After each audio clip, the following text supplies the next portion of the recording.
Hi guys, welcome back to Tutorial Millennials channel.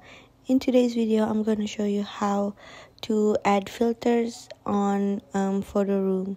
So after you've chosen the image, you can just tap and then scroll down, and then it says filter, and then just turn it on, and then you see there is different filters, so you can just tap one by one to try the filter on the image, so which one suits the image or which one you like.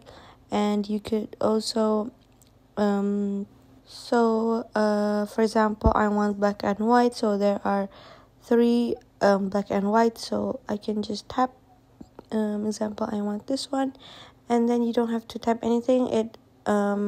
You can just continue editing because it's automatically the filter is automatically added to your image. So that's it for today. I hope it's useful, and thank you for watching.